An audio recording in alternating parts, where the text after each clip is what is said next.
Ron Ball, to whom this letter was addressed, is with us here. Well, do you know what changed? Why did the conclusion so dramatically turn around? I don't know why the conclusions changed. As with any prosecution, eventually a judgment has to be taken as to whether or not a threshold has been reached in order to raise a complaint. Are you going to find out? I mean, it's your job to hold them to account, isn't it? It is. That's absolutely true. And as far as my role, as far as this is concerned, was to make sure that there was an investigation raised as far as this was concerned. So we brought in the professionals, the IPCC, to make sure that they then had a choice as to whether to conduct this themselves, which they chose not to do.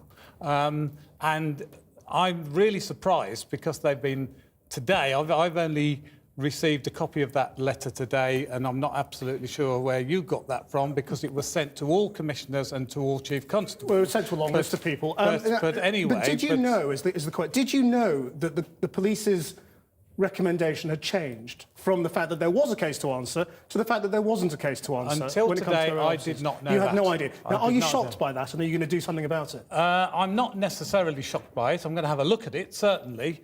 But there are other cases where decisions change, where it's a matter of judgment. And one person took one judgment and somebody else has taken a different judgment. And under the circumstances, I can see why there's huge interest in that. Let's bring in somebody from the Andrew Mitchell campaign, Richard Ottoway, MP. Are you satisfied with what you're hearing?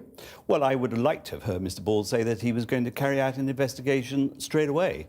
I mean, quite clearly, there's now a huge discrepancy in the accounts by the various parties in this. But for the Deputy Chair of the Independent Police Complaints Commission to actually say that the initial investigation showed that there was misconduct and then to express her concern about it, frankly, has to be taken very seriously indeed. Can we just rewind for a second? Because obviously all of this could be avoided by Andrew Mitchell had he come out of that meeting with the police and told the world what he'd said. He didn't, because he didn't want to admit that he'd used the F word against police officers. No.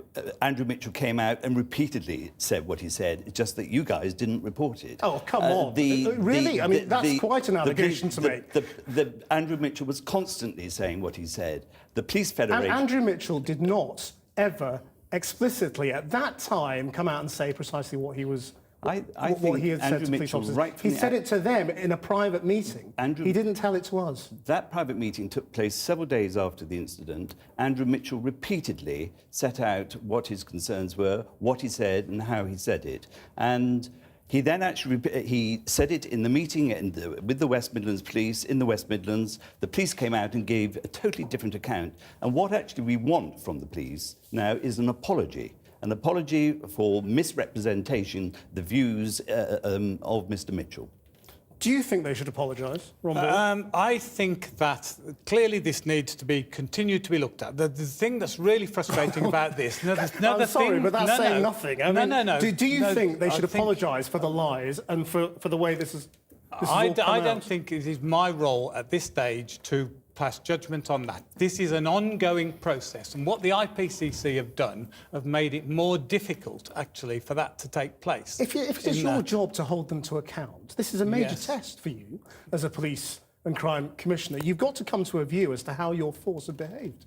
Yes, that's correct, and I'm perfectly prepared to do that. But as far as this is concerned, the way the IPCC have now handled this, have made one of the things that's being said is that the chiefs are being criticised for not taking action against these officers.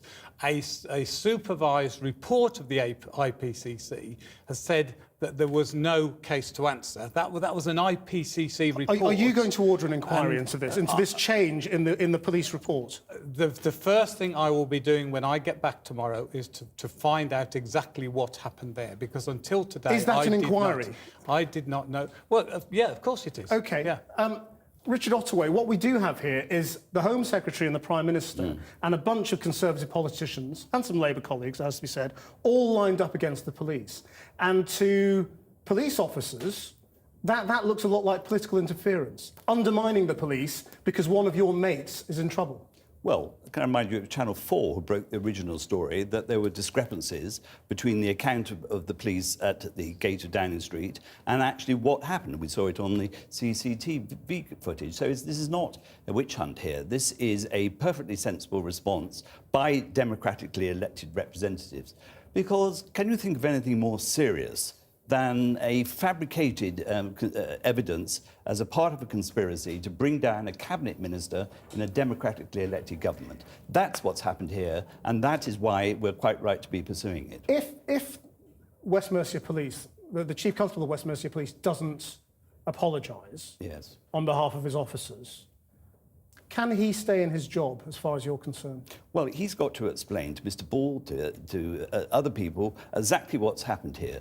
And if it is apparent that he has been a part of the change of the conclusion, then frankly, I think he's got to consider his position. And the others? Well, if they were part of it as well, they're in the same position. Richard Ottoway, Ron Ball, thank you both very much indeed for joining us.